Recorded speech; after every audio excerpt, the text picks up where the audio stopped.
Okay, let's go ahead and get started. Good morning, everyone. We can do better than that. Good morning. All right, thank you very much. So thank you for coming. I know you have a lot of great choices and foundational sessions to go to, so I appreciate you taking the time to spend the next hour with me. My name is Brian Keller, and I'm the technical evangelist for our Visual Studio application lifecycle management capabilities. So I have several sessions this week.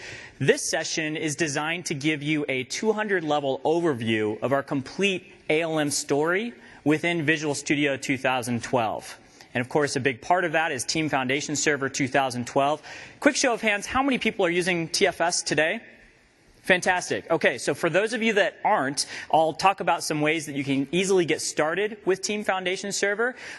Just to set a disclaimer, most of what I'll be showing you does require Team Foundation Server, although there's plenty that I'll show you that doesn't. So if you're not yet on TFS, we have lots of content this week to help you take a first look at that. So when we talk about application lifecycle management, it really extends beyond this concept that we used to talk about, which is SDLC. SDLC is really important, the software development lifecycle, but the original kind of genesis of SDLC didn't really span the entire lifecycle of your applications. So it didn't take into account starting at requirements, and it didn't necessarily take into account what you do when you're done with the software and you hand it off to operations. And so as we look at ALM and we look at how Visual Studio can grow to support you across that entire lifecycle, we kind of use this to frame the sets of areas that Microsoft is making investments to help not only you as programmers, and I realize most of you in this room are programmers, and I have a lot of stuff to show you, but also how do your teams engage with stakeholders? How do you get that input into the product? And how do you then take the integration between development and operations? And you saw Jason demonstrate some of that between System Center and Team Foundation Server this morning. I'll show you a couple more ways that we're really helping you to bridge that gap. And so you've seen Visual Studio evolve and grow up. I think Visual Studio is something like 15 years old now, so we're really proud of it. Pretty soon it's going to get its driver's license and go off to college and all those things. And so we're meanwhile trying to make sure that Visual Studio provides you a first-class tool set, not just to write great code, but to extend across that entire life cycle. So let's dive right in. If we look at some of the problems that we see across this life cycle, one of the first ones that I alluded to is as you engage with stakeholders, you want to really make sure that you understand the requirements that the stakeholders are asking for before you start investing in expensive lines of code. We have this saying, how often have you built what your customers asked for, but not what they really wanted? I'm sure that's never happened to you. Occasionally it's happened to me in the past. But that's a problem that we think that we can really help solve by making sure we focus first and foremost on listening to the customer, showing them what we think that they told us before we start investing in that expensive code up front. So I'll show you a new PowerPoint storyboarding tool that we have, which we think can help fill that gap. The other thing, of course, that you have to manage during this process of engaging with your stakeholders is how do you deal with conflicting priorities? How many of you out there are practicing a methodology like Scrum? Okay, great. So for you, the tools that I'm going to show you next are going to be immediately familiar when it comes to product backlogs and sprints and being able to plan those and break them down and track the work across task boards. But rest assured that even if you didn't raise your hand, if you're not practicing Scrum, I'm sure there's a lot of good reasons for why some organizations it just isn't a good fit. But these tools will still adapt for your organization. So I just want to make sure you understand that you're not going to miss out just because you have a more formal or rigid process that you have to follow. And then finally, the other part of making sure that we engage with stakeholders is to ensure that once we've built something and we're ready to get their feedback again, we can get their feedback in an actionable way that allows us to refine that feedback into a final release that they're going to be very happy with. So let me back out of slides for a moment and switch over to my demo machine. You'll see me switching back and forth a few times here. So I'm going to spend about 80% of my time in demos today. And the first thing that I mentioned is this PowerPoint storyboarding tool. And so whenever I show this tool, a lot of people ask me, well, why are you using PowerPoint for storyboarding when Microsoft already has these other solutions like Expression Sketchflow, or a lot of people use Visio to create storyboards. And the reality is that those tools are great if you know how to use them. But oftentimes, you'll find yourself engaging with stakeholders who don't necessarily have the skill set to open up Expression Blend and make changes to a SketchFlow prototype and send that back to you. But my mom knows how to use PowerPoint. So pretty much everybody that you engage with in the business world knows how to use PowerPoint to some degree. And so I can come in here and I can put this on a screen in front of all of you and kind of communicate what I think you're asking me to build. And one of the nice things about PowerPoint, of course, is that it already has a lot of these mechanisms built into it for doing things like animations and shapes and master pages and that kind of view. So if I want to get in here and create a new slide, for example, it's just a matter of inserting a new slide. I've already created some layouts that I can just inherit from. So I have one for SharePoint. I have one for my Fabricam site. Sometimes you're modeling a brownfield application, so I might just come down into my existing application and center that the way that I'd like it, and then use the screenshot tool just to grab a screen clipping. And there's nothing fancy here. It's not rocket science. It's real easy for me to get in here and quickly import some shapes. So you see I have this rich shape library, so I can grab a button. You'll notice here that this shape library has everything that you'll expect from Windows Metro style applications, Windows Phone applications, web, WinForms. We also open this up to the community as well, so the Visual Studio Gallery is starting to get contributions from people all over. I expect soon we'll have a rich set of shapes for iPad, for Android. You can even go build some shapes for Commodore 64 if you're still building for that. So knock yourself out. So I can come in here and I can say things like, create new. And then maybe I want to take some time and stylize this exactly the way I want it. So we'll just give it a nice little fill color. And let's say that you took the time to set the font and everything exactly the way that your corporate UI standards dictate. You can then take this and you can just go to storyboarding and then add this to your shapes. And this can become a Fabricam button that you can use over and over again. So again, really simple. I can export my shapes. I can share these with others. They can import them, and we can quickly iterate. And so this is a great tool that you can use just to quickly get in here and model the application and make sure you understand what they're asking for before you start writing the code. Now, once we agree with the stakeholders that that's what we want to build, then the next thing to do is to make sure that we represent that somewhere as work that we're going to build. And so this is our new Team Foundation Server web access. And so you'll notice here that I have a really nice Metro-style UI over on the left-hand side. So all of those tiles update as I'm looking at this page on a regular basis. I can customize what those tiles point to. So I can say that's the branch I care about is that Fabricam Fiber dev. I care about the bugs and I care about feedback. And so I'll show you some more of those capabilities later. But this is my personal view.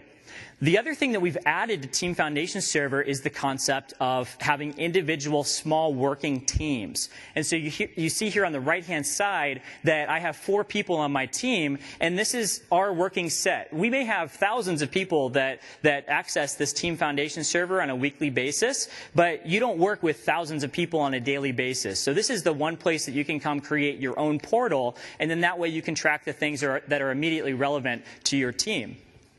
And so the next thing that I might do is come into this backlog and capture some new work that's coming in. So as an admin, I need to edit employees. And when I press enter, that just gets saved straight back to Team Foundation Server. I can also do things like turn on forecast lines. So because we have these effort estimates down here, we also have this velocity that we're using to estimate how much work we can get done on a per sprint basis. And so if I hire more people or, buy more beer and pizza for the team, maybe they can get more done. And so now I can communicate again with my stakeholder and say, based on this prioritization, based on the amount of money you're giving me to go hire great talent, this is when you can expect features to be done. And they may say, well, you know what, this submitting invoices, I see it's a big work item. We might be able to get more work done if we reprioritize that. So as I drag items up and down the backlog, they're just going to make those changes in the background for me automatically in Team Foundation Server. Now, of course, this is going to be a high priority item, so I'll do what you're never supposed to do, which is add this to an in-flight sprint. And we'll come back to this sprint now and take a look at how the individual product backlog items now break down into the individual tasks that are required to go do this work. And so the first thing that I'll do is I'll just break down this new requirement into 2 capabilities. One is design the UI. We'll ask Annie to do that. Let's say it will take her 4 hours. And the next is just to implement the UI. And we'll ask Cameron to do that.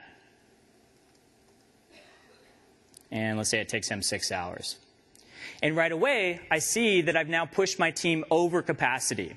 So my team's not happy about this. We don't want to burn out the team. We need to make some other adjustments here. And so what I'll do is I'll just scroll down and take a look at this lower priority work item, and we'll just move that forward to sprint 4. So that's just a quick adjustment that we made. Notice here that we can set capacity on a per team member basis. So maybe Annie is a shared resource. We get her for 3 hours a day on this particular project. She might also participate in other projects as well. It could be that for this particular sprint, we get her for 3 hours. For the next sprint, when we're really locking down and finalizing the UI, we get her for 6 hours. So you have a lot of flexibility in how you model this. If somebody was to be out of the office for any reason, you could go reflect that in here and say they're out sick, and you could see the effect that that has on your schedule in real time and make the necessary adjustments. So that's kind of the agile planning portion of some of the tools we're giving you. And like I said, if you're practicing Scrum, that's going to be immediately familiar to you. And if you're not, these tools will still work regardless of the process template that you use within Team Foundation Server. So now that I'm happy with this work, let me switch over to my modern-day implementation of Post-it notes on a whiteboard, where I can actually track this work as it moves through the system. One of the nice things about this is it's all touch-enabled. I don't have a touchscreen monitor, but if you did, you could put this up in a team room somewhere, and then people, when they're on their way to the break room, they can just say, you know what, I completed a few hours against this. They can just tap and go and say, update that in real time. Just makes it really easy for you to keep your tasks up to date, and you can tell at a glance where people are at with respect to the work that's remaining. So as that work gets done, I can drag this over. It automatically zeroes it out. The other thing that you'll notice down here is that I can, for example, sort by an individual. So this is nice when you go to your stand-up meetings and you need to be able to say, this is what I did yesterday, here's what I'm working on today, here's my impediments, that sort of thing. And then you can also change the view as well to see a team member view. So for example, if I knew that Cameron was going to be out of the office, I might want to take this work and just reassign it to somebody else. So that's just a quick look at the agile planning and tracking capabilities. And then the other thing that I mentioned is that we want to really circle back with the stakeholders to say, we built something, we're kind of mid-flight in this iteration, we would love for you to take a look at it and tell us whether or not it meets your expectations. Because at this point, we still have some time to change it before that final delivery. Now think about that for a second. Think about the stakeholders that you interact with, whether they're end users, whether it's your vice president, whether it's a lawyer who needs to make sure that the UI meets accessibility requirements and so on. Think about all the people that you need to get feedback from while you're building your application. And think about today how you might get feedback from them. You know, if I just wanted to ask the front row of people up here to give me feedback on my application, we can go, at lunch and sit down and look at the app, and they can give me their feedback, and I can take some notes. If I want to ask everybody in this room to give me feedback, that becomes really untenable. You're all going to email me or catch me in the hallway. It's tough for me to capture those conversations. And especially once I go back to Redmond next week, I can't just sit with you and watch over your shoulder and experience through your eyes as you're using the application. And so to help solve that, we've actually built a new feedback collection tool directly into Team Foundation Server. So if I come back to web access here, one of the things I can do is say request feedback, and I'm going to ask for some feedback from Cameron. And at this point, I'm going to say where the application is that I'm getting feedback on. So this could be a staging server somewhere, so I'll just say staging.fabricam.com. I could tell him the credentials to log in, anything he needs to know to get that application installed so that he can start giving feedback. And then finally, does the employee page provide the right level of functionality? Whatever I want to ask him at that point, this is going to generate an email that now goes to Cameron, and when he's ready to give feedback, he can follow this link and give me feedback. So if we now switch over to Cameron's view, he'll see an email that looks something like this. And then when he's ready, he can say Start Feedback Session, and this launches a new tool called the Microsoft Feedback Client. The great thing about this tool is it's completely free. Your users don't even need to have a Team Foundation Server client access license in order to use this tool. In fact, if you notice here, the Install the Feedback tool link just goes to Microsoft.com. So if they haven't run this tool for the first time, they can install that, and they're up and running. And this email that I just sent to the user already contains all the information about the Team Foundation Server URL, the project, the work item that I'm asking for. So your users don't even need to know what a work item is at the end of the day. All they need to know is that you're asking for feedback, and the tool will do the rest. And so at this point, it's telling me how to open up that website. And once I get the website ready, then I can just say next and start collecting information about my session. Now, there's a few different ways that your users can give feedback at this point. The first thing they can do is just start typing notes into this form field. So, love the new UI, that's great. The other thing they can do, though, is they can turn on screen capture, and they can capture a video recording as they're using the application. They can turn on a microphone as well, so they don't have to actually sit there and type. Maybe you're a very busy executive, you don't have time to take all these notes, but you just want to use the application and kind of share your feedback. The other thing they can do is grab screenshots. So here, we're asking the user, does the employee page provide the right functionality? And when we go over to the employee page and take a look at this, that looks pretty good. But one of the things that Cameron really wants is he wants us to add, I don't know, maybe an employee ID column. And so he's going to grab that screenshot there.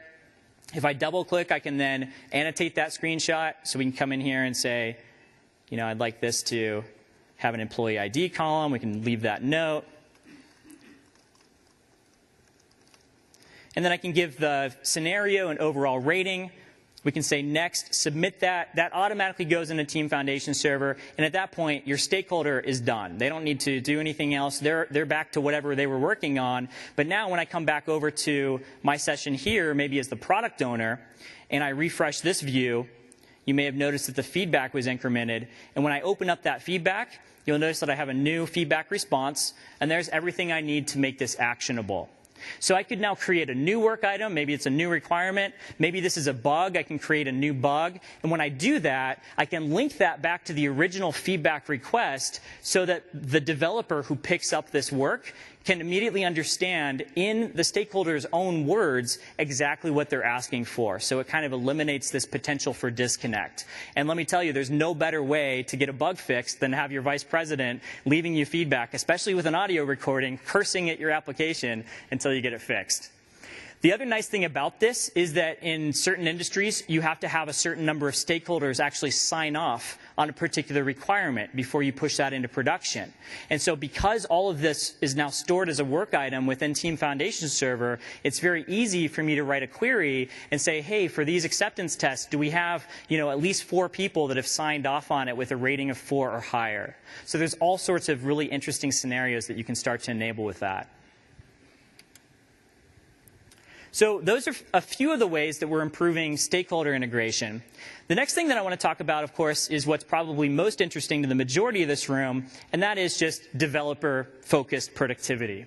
And so what I'm going to focus on are a few things. Number one, we want to help you improve your quality. Visual Studio has always been about helping you write code quickly and helping you write high-quality code.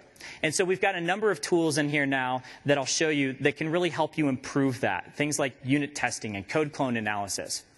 We also want to make sure that you can stay on task and in the zone when you're working. And we know that as you start moving to more of an agile world, you get more and more interruptions. What you were working on this morning may no longer be a priority for you if there's a production fire drill that you need to go fix a bug for. Or maybe the requirement that the customer asked for last week is no longer the most important requirement because they're trying to respond to some sort of competitive situation. Now, we want to be able to respond as developers, but being able to get back in and out of the zone is a really tricky challenge because you've got files open, breakpoints, you're working in different branches, and so we're doing a lot of work in the product to help alleviate those problems. Let me switch back over and show you the first of these, which is the new suspend and resume capability.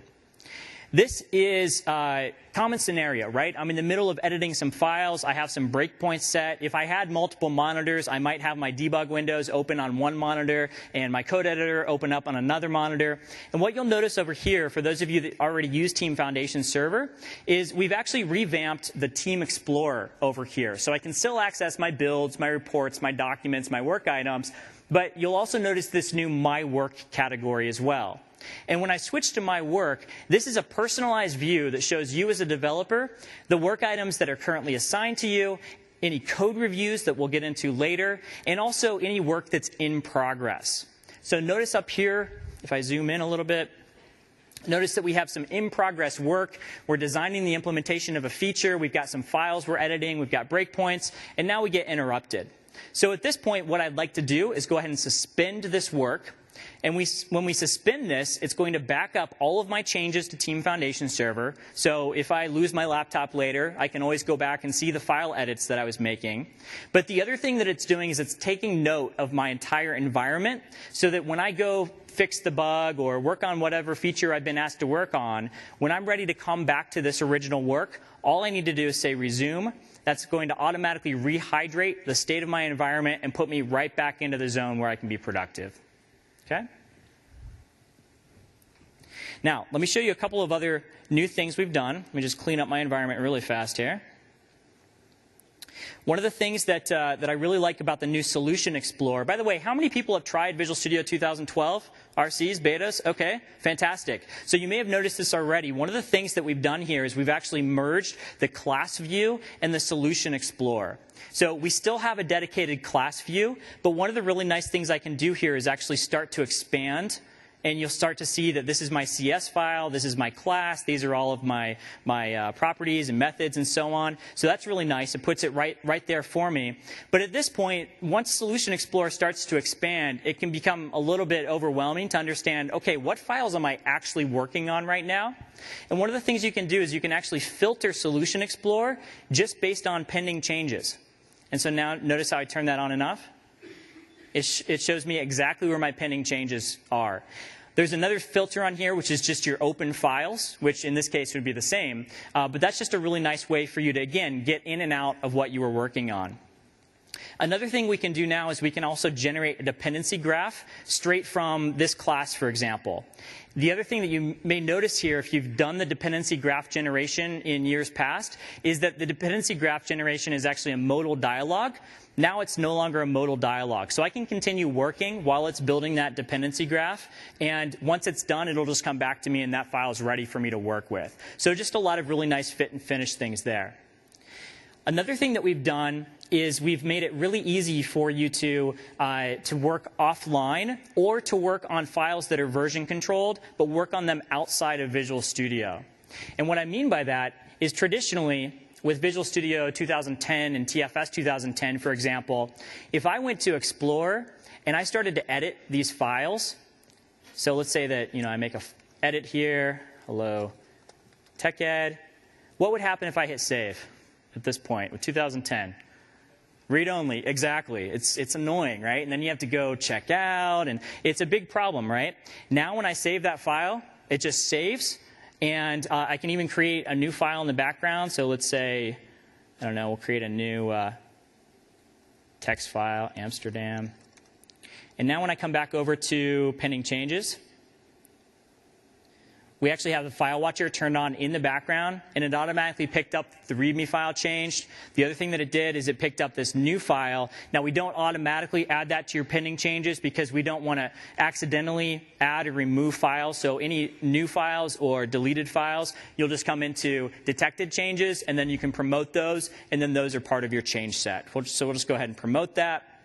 And at this point, we'll go ahead and check in those changes.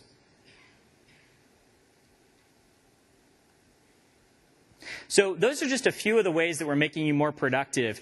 We have some other sessions this week. I'll just give you kind of a roadmap as we go, so you might want to take some notes as you go if there's anything that's interesting. One session I forgot to mention, if you're interested more in those Agile tools, we have a session called Deep Dive with the Agile Planning Tools. That's Dev 217. And so they'll be going much deeper into the agile planning and tracking tools and showing you how you can map those into your own custom process templates. So that's Dev 217. If you're interested in more of the developer collaboration and productivity capabilities, definitely check out Dev 344. That's Dev 344. So that's developer collaboration with Team Foundation Server 2012. Let me now switch gears and show you what the code review experience looks like. First of all, I'm going to do a work item search right within Team Explorer. A lot of people have asked for that, so we've now built that into Team Explorer. And I can find this work. I know that Annie is actually out today, so I'll just reassign this to myself. And then I'll switch back over to my work. And I'll just say, you know, this work on Canadian addresses, I'm going to start that. So now I'm going to set that to be in progress, so people will see that it's in progress if other people on my team take a look at that. And then I know that for that particular work, what I need to do is actually come into this file in here.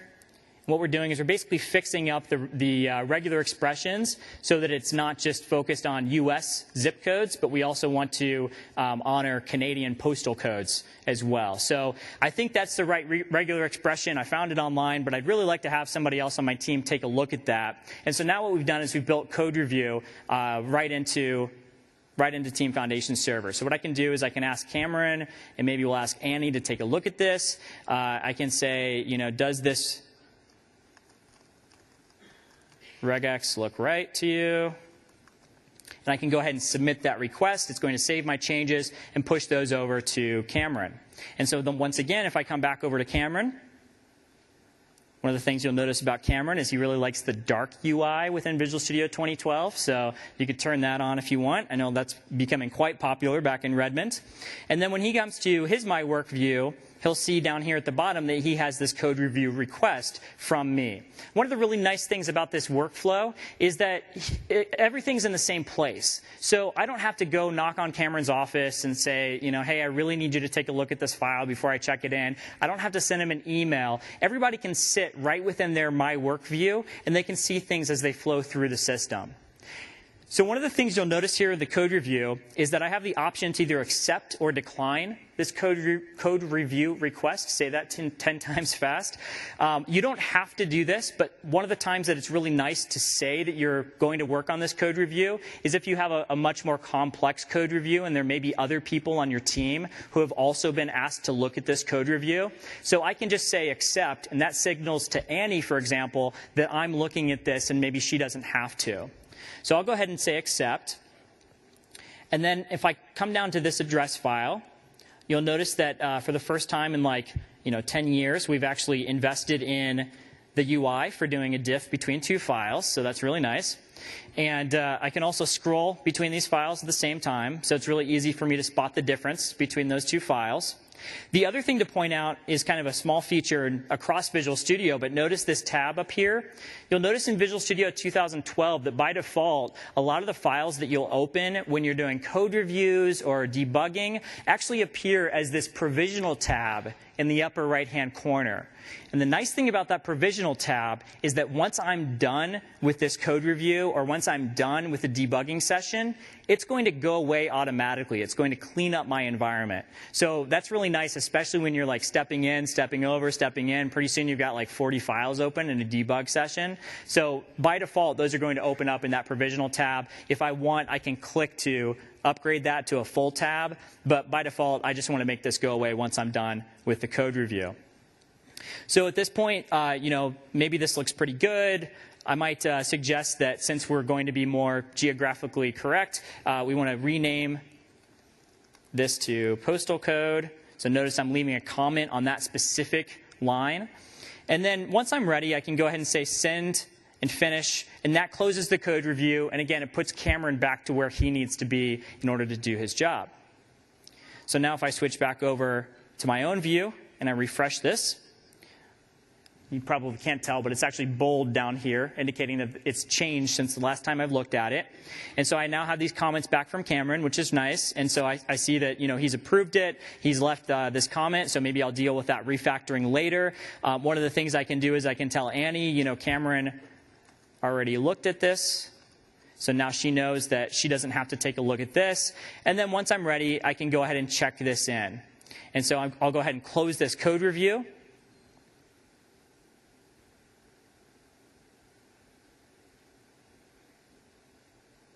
And I'll check in that file. Fixed Canada.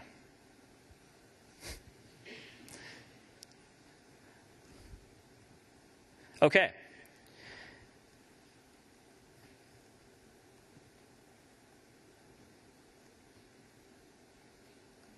Now, the next thing at this point that I want to show off is actually a feature from Visual Studio 2010 and TFS 2010, but not a lot of people know about it. And that's the ability to actually do branching and merging visualization across TFS. And so what I mean by that is if I take a look at that dev branch where I just checked in that file, and I view history on that, notice that these are all the changes that I just checked in. Now, let's say that it's really, really important for me to fast track that fix to the Canadian postal codes over to my production website. Obviously, we have a cadence where we're rolling out to operations every week, but marketing is telling us that we need to fast track this, kind of yesterday, right? And so one of the ways I might do that is say, okay, well, I checked this into my dev branch, but how do I get this to my release branch? Well, if I right-click on this guy and say track change set, it's actually going to allow me to visualize across my entire branch structure. And you should see the dev-div branches. I mean, we've got dozens and dozens of branches back in dev-div at Microsoft where we actually build Visual Studio. This one's quite simple, but it illustrates the point that I can now see that that change was checked into the dev branch. And if I need to get it over to this release branch, it's going to be a matter of merging it through this integration branch first. And in order to do that, all I need to do is drag and drop it onto main. It's going to ask me, what do I want to merge? This is just your standard branching and merging dialog. I actually want to just cherry pick this individual file and merge that. And at this point, it's going to pin that change and allow me to check that in.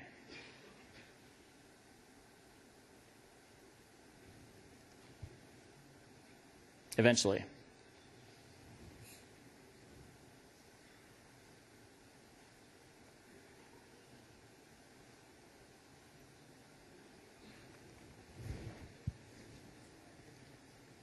I promise it works. Is it a linear performance? Oh, there we go. All right. Now I don't have to answer that question.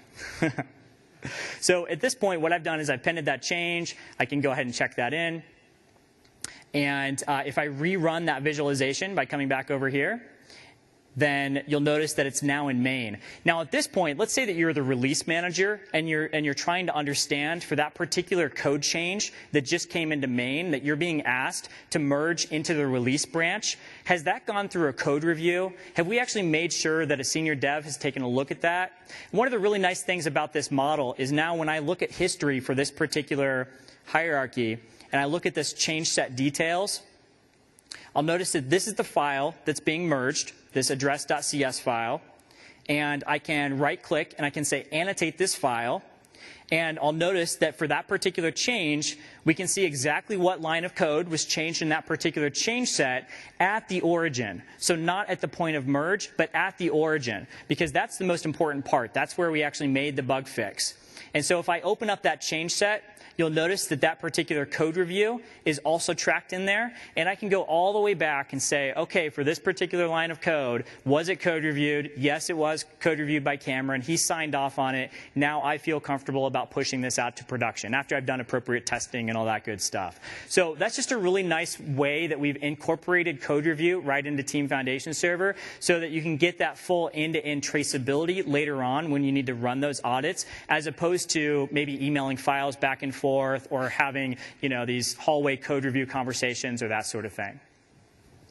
Okay. Next thing that I'll show you is the new unit testing capability that we have. How many people use in-unit? Yeah, fair number of you. How many people use kind of the built-in unit testing framework that we have within Visual Studio, have for the last few years? Any X-unit folks out there? X-unit? Okay, so as you can see, we're kind of all over the map. in terms of unit testing frameworks. And so one of the things that we really wanted to do within Visual Studio 2012 is make sure that we provide first-class support for your unit testing framework regardless of what you're bringing to the table.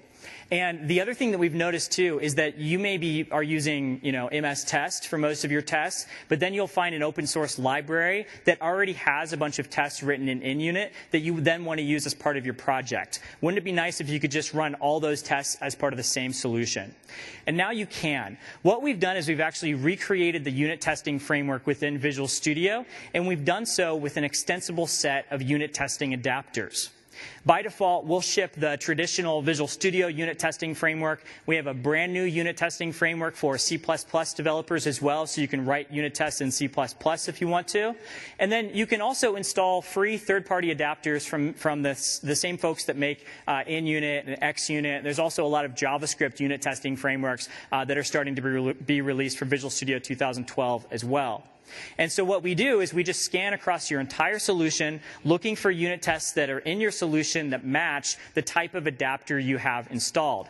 For this particular project, I have some unit tests that were created using XUnit, some that were created using the traditional Visual Studio unit testing framework. So if I take a look at this particular test, for example, you'll notice that this is an XUnit test. And then I have some other tests down here that are the more traditional Visual Studio unit tests. So now they all just sit in the same system. You can also install those same adapters on your build server as well. So you can make sure that everything gets built, and regardless of the type of unit test, everything is checking out and is exactly as it should be.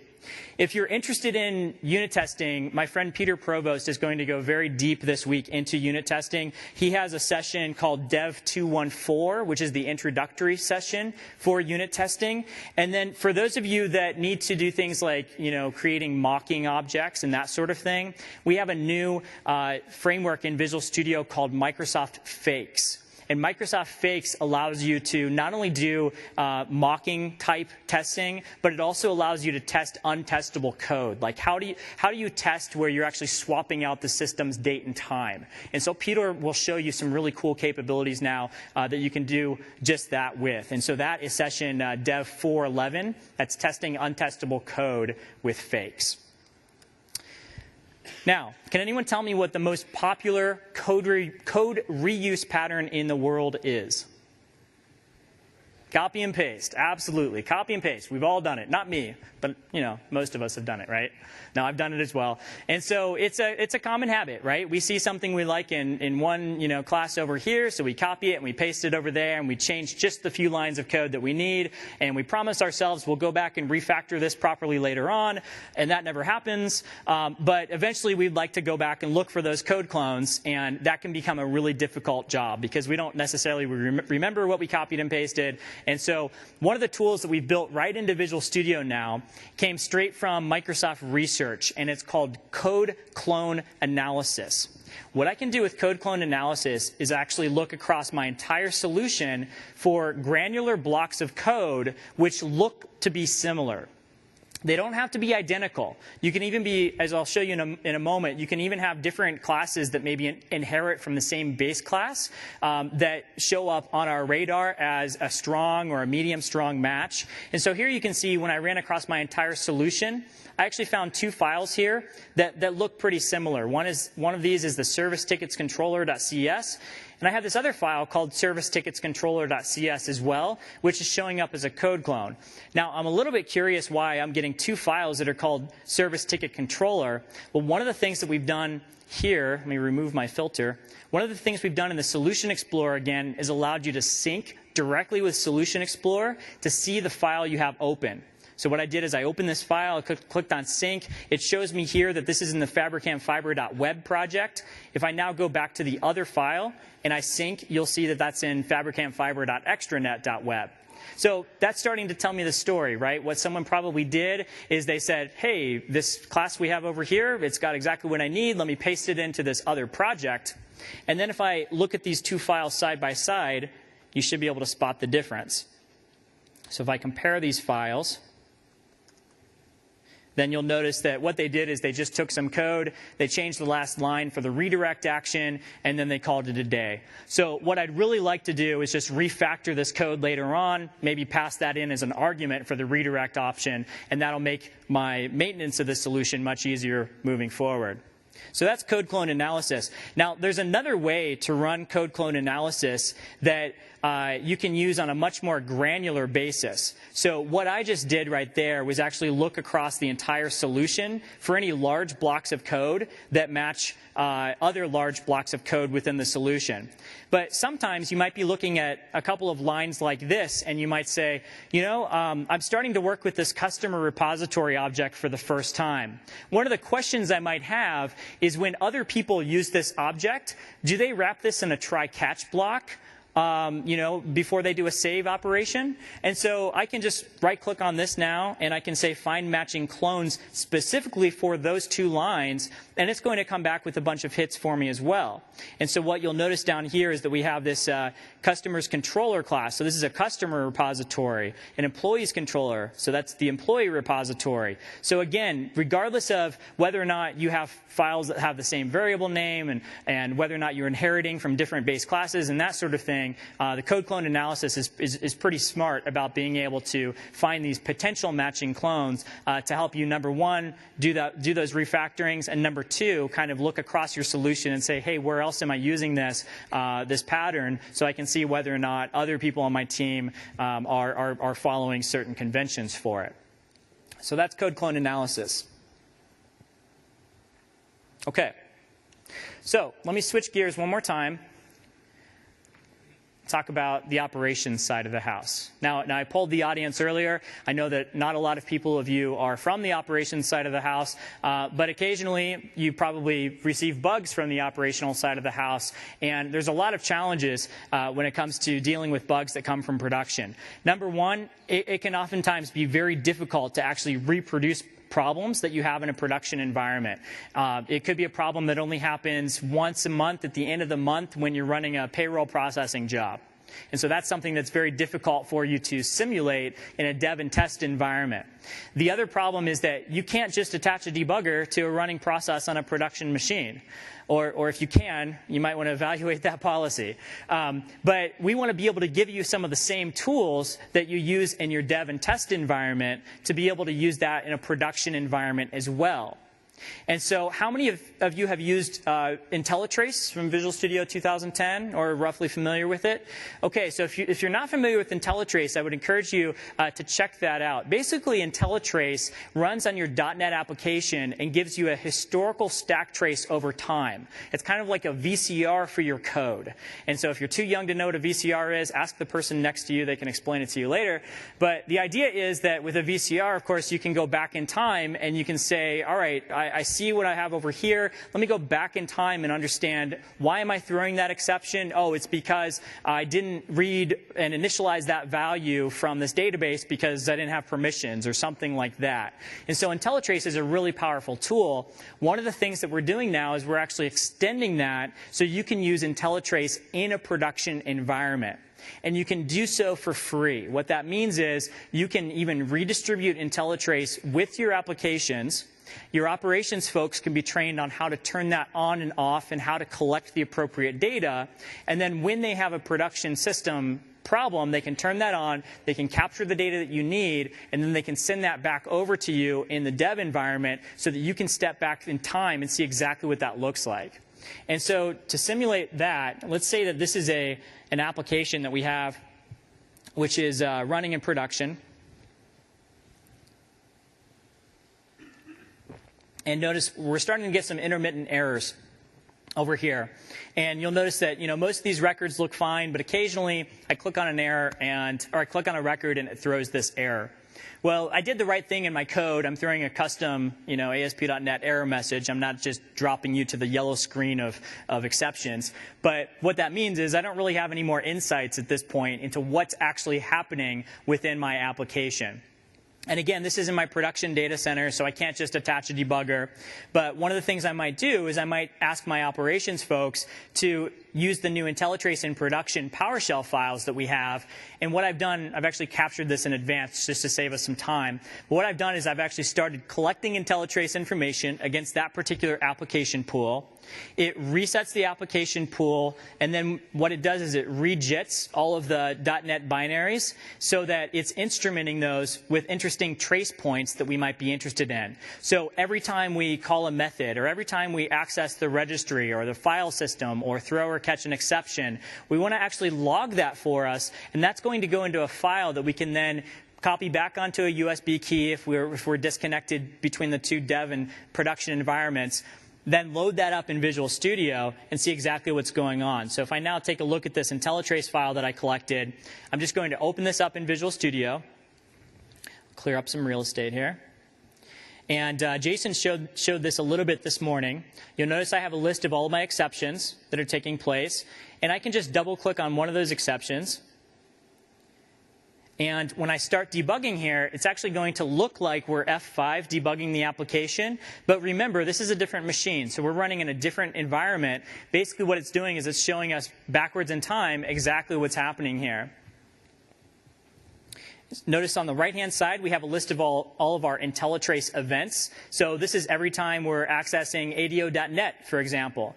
And if I mouse over that, you'll actually see the exact call that's going out in ADO.NET. So now I can see maybe it's a malformed query or something that isn't selecting the right rows that I need. Makes it really easy for me to get in and troubleshoot the application tier talking to the data tier.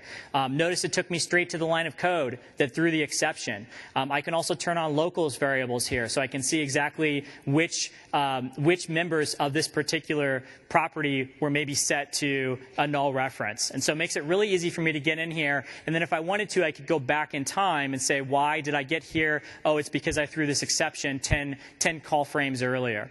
The other nice thing about IntelliTrace that I found is that even if you're not seeing a customer visible problem on your production website, one of the downsides and upsides about modern application frameworks is that they're trained to kind of catch a lot of exceptions so that we don't bring down the application.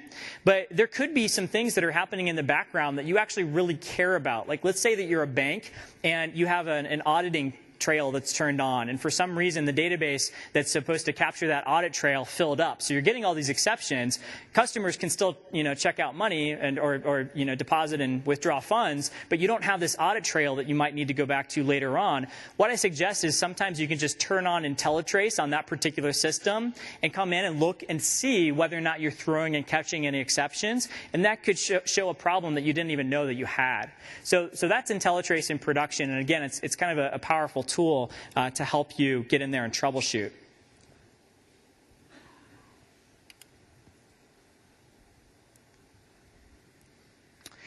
So there's a few things that I didn't have time to show you today.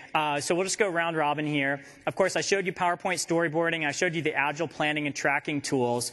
We showed a lot of what's down here. One of the things that I didn't show you is exploratory testing. So for those of you that raised your hands earlier and said that you're testers, I have another session tomorrow morning where I'm going to be going end-to-end across our Microsoft Test Manager 2012 product as well as our lab management product.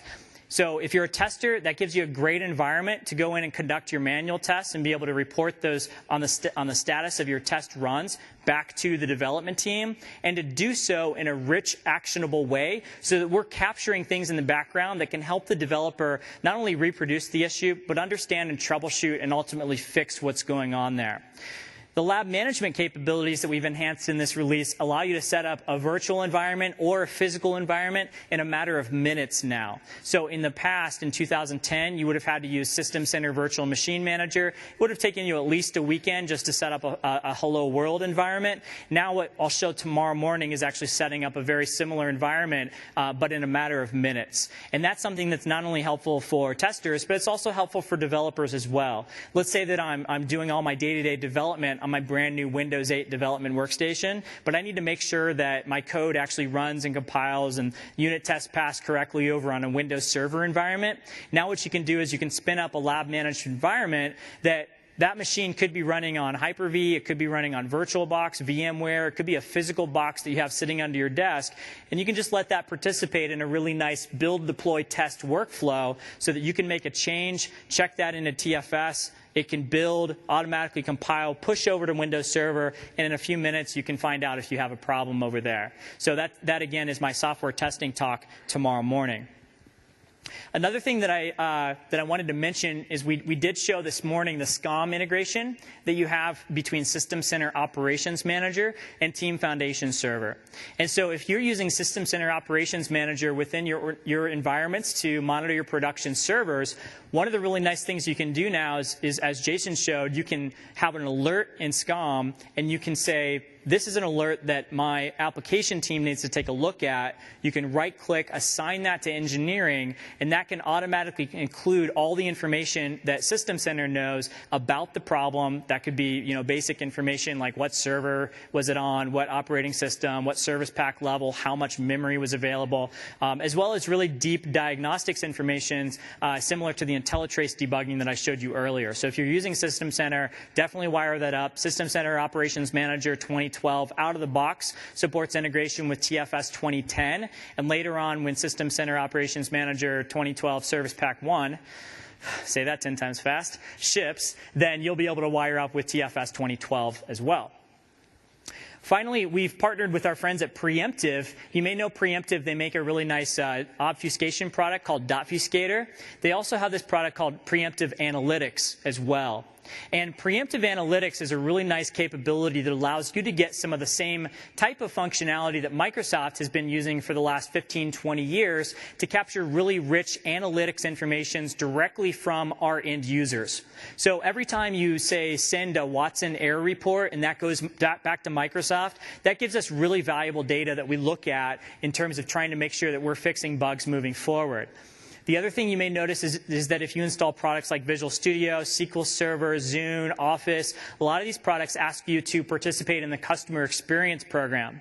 And when you're opting into that, what that does is it sends anonymous aggregate data back to Microsoft so that when we're making product decisions about what features to invest in, we can run reports and say, well, for the last version of Excel, how many people actually use this formula?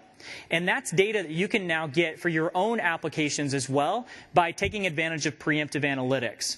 And so with Preemptive Analytics, you can basically instrument your application to either capture things like exceptions that are occurring out in the wild. So let's say you have a Windows Phone app that you published and it's throwing exceptions. How do you get that information back? You can now get that back with Preemptive Analytics. It goes straight into TFS. And they also have a version that they sell that allows you to get all these feature-specific capabilities as well. So you can now start to say how many people use this feature versus that feature and segment it by user and country and so on. And so if that's interesting to you, I would encourage you to take a look at Dev 321. So that's continuous feedback in Agile teams, Dev 321. And then I forgot to mention the other IntelliTrace session, which is Dev 390. So that'll give you a full in-depth look at IntelliTrace. So a few call to actions for you. The first is to go download the release candidate if you haven't already. One really nice thing about the release candidate for Visual Studio 2012 as well as TFS and .NET Framework 4.5 is that it does have a go live license. What that means is you can start using it on your machines in production today, and we'll support you when you upgrade from RC to RTM. In fact, with Visual Studio and TFS, if you go from RC to RTM, it's a really smooth upgrade story. All you'll need to do is run setup, and it should automatically upgrade and preserve all of your settings. Another thing that you can do for those of you that are kind of braving Visual Studio 2012, but you have other team members who aren't quite ready to move over, is we actually have bidirectional solution and project compatibility for most scenarios between Visual Studio 2010 SP1 and Visual Studio 2012. What that means is if you open up a solution that your colleagues are using Visual Studio 2010 SP1 with, and you save it, they'll continue to be able to open that solution and vice versa. So it allows you to ease into the release. Everything that I showed you today is actually downloadable in this virtual machine as well. So I ship all of my virtual machines for you. I have 18 hands-on labs and demo scripts that you can go back and play with if you want to get a little bit hands-on, deeper sense for some of these capabilities. And so that's the URL, aka.ms/vs11almvm. I know it's another long one. But if you find me during the week, I also have USB drives. I'll be happy to let you copy to your laptops as well. Another thing that you may have noticed a couple of weeks ago, is anybody in here using the TFS preview, the hosted version of Team Foundation Server? Great. So we've had the hosted version of Team Foundation Server called the Team Foundation Service up for a little over a year now. It's hosted on the Windows Azure platform. And during that year, we've had a lot of customers around the globe use that in a production environment, meaning that that's their day-to-day source control, work item tracking, you name it. And we allowed them to invite friends by sharing an invite code with other friends, and then they could get a new invite code and kind of share it with other people as well during this limited preview. Now, what we've done is we've opened it up. So if you go to tfspreview.com, you can actually sign up for your own account without having one of these invite codes. So what we're saying is you can use TFS Preview without actually having any friends, which is really nice. For now, during the preview, you can actually use that for free. We haven't announced final pricing or timing for the official release, but what marketing has committed to is that there will continue to be a free version of this as well. So they haven't quite figured out the feature differentiation. There's going to be a free and a paid version, but we're really excited to be able to make this available to you so that you can use TFS from anywhere in the world. I'll leave these slides in here as well that you can download. So there's a lot of other ALM content that I didn't even talk to. A few that I would like to mention. If you're just getting started with TFS, be sure to check out one of the following sessions. My friend Martin Woodward is giving a session on the hosted Team Foundation service. And so he'll show you how to get started, how to sign up for your account. And by the end of the session, he actually has continuous build working within the Team Foundation service so that you can actually build your projects and everything just pushes out to Windows Azure. It's really nice. I'll go back through these a couple times. I know a few of you are still jotting down some notes here. The other thing that you can do is you can now take advantage of the new Team Foundation Server 2012 Express product. So that's a new free product that you can use for up to 5 people on a team that need to access Team Foundation Server 2012. It contains most of the capabilities that the full-fledged version of Team Foundation Server does, and that's Dev 346. So that's all aboard the Team Foundation Server Express. And then there's one session that unfortunately we were unable to make happen for Europe, but if you are responsible for managing Team Foundation Server in a large enterprise, you should go back to the North America content from 2 weeks ago and look for a session by my friend Jeff Levinson. He's responsible for maintaining the Team Foundation Server instance at Boeing. So they have several thousand people within Boeing who use Team Foundation Server on a regular basis, and he gave a great session. It's recorded, it's online, it's Dev 343, implementing Team Foundation Server in the enterprise. So if you need to think through how do you roll out process templates and how do you let people kind of self-manage their projects, Jeff has a lot of great tips. You can watch that session recording just by going to channel9.msdn.com.